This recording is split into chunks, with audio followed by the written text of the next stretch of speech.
كل ما قاله زملائي من مجموعة شمال إفريقيا، وأستسمحك السيد الرئيس لدي سؤالان بسيطان جدا وأريد منك أن تجيبني عليهم.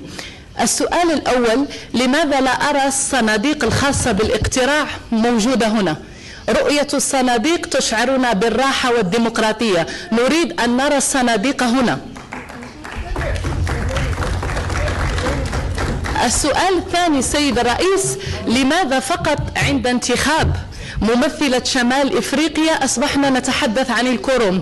الكل يتحدث عن النصاب فقط في هذه الجلسة. أريد منك التوضيح، كما أريد منك أن تجلبوا الآن الصناديق أم أنها ليست جاهزة. اجلبوا الصناديق وضعوها هنا، لأن الصناديق دليل على الصدق والديمقراطية. رؤية الصناديق تشعرنا بالراحة سيد الرئيس. شكرا.